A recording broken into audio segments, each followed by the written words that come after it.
Gandrett ran, not looking left or right as she climbed up the stairs to her room. She prayed to Vala that Cyril wasn't there for fear she would ask questions which cost time to evade when she wasn't allowed to give answers.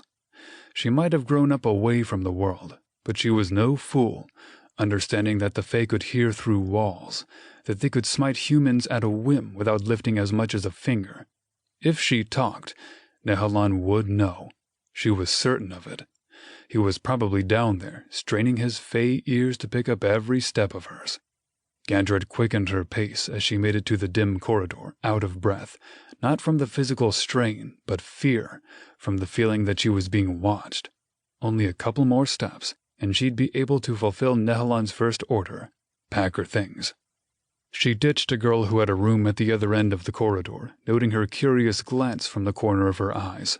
No one ever saw Gandrett out of breath.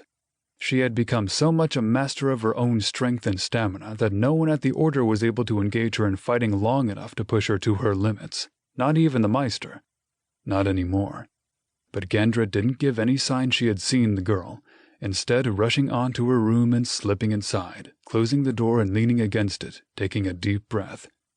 Thank Vala, the room was empty. Another breath. This couldn't be happening. The Fae were banned. They were bound to their own lands, to the shades of their trees, to their forests. How had Nehalon gotten out? Then it hit her that that wasn't really the question she should be asking herself. The one that begged an answer. What did he want with her? Unable to gather a clear thought, other than she needed to hurry, Gandrett pulled out her spare set of clothes, what few toiletries she possessed, bundled them up in her worn nightgown, and stowed them in her satchel. She grabbed her narrow leather vambraces from the shelf, the only piece of armor they were allowed in the Priory, and slipped them over her hands, then pulled her sleeves over them so no one would notice them. When she had hidden them, she halted and sat on the bed. What was she doing? She couldn't just sneak out of the Priory with the Fae male. What if he was just on the lookout for his next snack? And what if she ran? How fast would he catch up with her? Would she even make it through the night? The scars spread on her back and arms spoke volumes about how much she could handle, whether they were from sparring accidents or from the frequent occasions the Meister got dissatisfied. But could her body endure the brute strength of a Fae?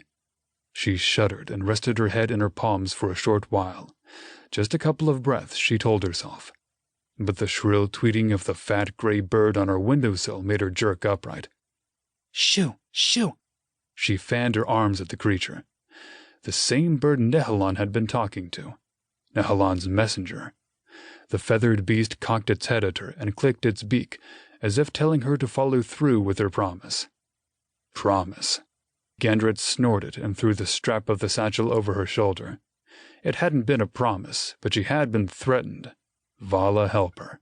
That Fae had intimidated her into submission, and now had sure sent his fat, feathered spy to know if she was talking to anyone. Gandrett's gaze fell on the desk where her prayer book was sitting, still open to the page she'd been reading when the messenger had summoned her. Not the book, but the pen behind it.